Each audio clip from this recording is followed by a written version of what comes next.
നമസ്കാരം. പഹൽഗാം ഭീകരാക്രമണത്തിന് തൊട്ടുപിന്നാലെ ഇന്ത്യ പാകിസ്ഥാനിൽ നടക്കുന്ന സൈനിക നടപടി, ആ സൈനിക നടപടികളിൽ ഒന്ന് അവിടുത്തെ ആഭ്യന്തര കാര്യങ്ങളിൽ ചില ഇടപെടലുകൾ നടത്തുക എന്നതുകൂടി ആയിരിക്കണമെന്ന് അനൗദ്യോഗികമായി പല ചർച്ചകളും നടക്കുന്നുണ്ട്. അതായത് ബലൂചിസ്ഥാനിൽ ആഭ്യന്തര പ്രശ്നം പാകിസ്ഥാനുണ്ട്. ബലൂചിസ്ഥാൻ വിമോചന പോരാളികളുമായി വലിയ രീതിയിലുള്ള ആഭ്യന്തര പ്രശ്നമുണ്ട്. അവർ ഒരു പ്രത്യേക ബലൂജ് രാഷ്ട്രം ത്തിന് വേണ്ടി വാദിക്കുന്നവരാണ്, അതിനുവേണ്ടി സമരം ചെയ്യുന്നവരാണ്, അതിനുവേണ്ടി സായുധ പോരാട്ടം നടത്തുന്നവരാണ്. അതുപോലെ തന്നെ ഖൈബർ പഖ്തൂൺഖ്വ മേഖലയിലും പാകിസ്ഥാൻ ഇത്തരത്തിൽ സമാനമായ പ്രശ്നങ്ങളുണ്ട്.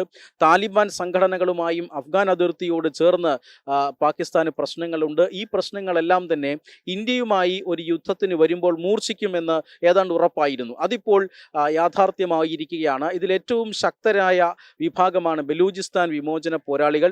ഈ ബലൂചിസ്ഥാൻ വിമോചന പോരാളികൾ കഴിഞ്ഞ 2-3 ദിവസമായി വലിയ സൈനിക മുന്നേറ്റം നടത്തുകയാണ്. ഇന്ത്യൻ പട്ടാളത്തെ നേരിടുന്നതിനായി പാകിസ്ഥാൻ ബലൂചിസ്ഥാൻ മേഖലകളിൽ നിന്നും സൈന്യത്തെ പിൻവലിച്ച് ഇന്ത്യൻ അതിർത്തിയിൽ നിയോഗിച്ചിട്ടുണ്ട്. അതുകൊണ്ട് തന്നെ ബലൂച്ച് മേഖലകളിൽ ഇപ്പോൾ പാകിസ്ഥാൻ ദുർബലമാണ്. ഈ ദുർബലത മുതലെടുത്തുകൊണ്ട് ബലൂച്ച് പോരാളികൾ വലിയ രീതിയിൽ മുന്നേറുകയാണ്. കഴിഞ്ഞ ദിവസം തന്നെ ഏതാണ്ട് ബലൂചിസ്ഥാന്റെ 1/3 ഭാഗങ്ങളും പിടിച്ചുവെന്ന് ബലൂചിസ്ഥാൻ ലിബറേഷൻ ആർമി അവകാശപ്പെടുന്നു. അതോടൊപ്പം തന്നെ അവർ കഴിഞ്ഞ ദിവസം ബലൂചിസ്ഥാന് സ്വാതന്ത്ര്യം പ്രഖ്യാപിച്ചു. അതിനുശേഷം ഇന്ത്യയോടും ഐക്യരാഷ്ട്രസഭയോടും തങ്ങളൊരു പ്രത്യേക രാജ്യമാണ്, തങ്ങളെ പ്രത്യേക രാജ്യമായി പരിഗണിക്കണം, ദില്ലിയിൽ കോൺസുലേറ്റ് തുടങ്ങാൻ അനുവദിക്കണം എന്നൊക്കെയുള്ള അഭ്യർത്ഥനകളും ഈ ബലൂച്ച് ലിബറേഷൻ ആർമി മുന്നോട്ട് വച്ചിരുന്നു. തൊട്ടു പിന്നാലെ ഇന്ന് 36 ഇടങ്ങളിൽ ഒരേ സമയം ബലൂച്ച് ലിബറേഷൻ ആർമി സ്ഫോടനം നടത്തിയിരിക്കുന്നു എന്നുള്ള വാർത്തയാണ് വരുന്നത്. അതായത് ഈ ബലൂച്ച് ലിബറേഷൻ ആർമിയുടെ മുന്നേറ്റത്തിൽ പാകിസ്ഥാൻ സേന തന്നെ ഛിന്ന ഭിന്നമായി പോകുന്ന അവസ്ഥയുണ്ട്. ഒരു വലിയൊരു വിഭാഗം, ഒരു വലിയ മുന്നേറ്റം തന്നെ ബലൂച്ച് വിമോചന പോരാളികൾ നടത്തുന്നു. പാകിസ്ഥാന്റെ ഏതാണ്ട് 50% ഭൂവിസ്തൃതിയുള്ള ഒരു പ്രവിശ്യയാണ് ബലൂചിസ്ഥാൻ പ്രവിശ്യ. പാകിസ്ഥാന്റെ ധാതു സമ്പത്ത് ഈ ബലൂചിസ്ഥാൻ പ്രവിശ്യയിലാണ്.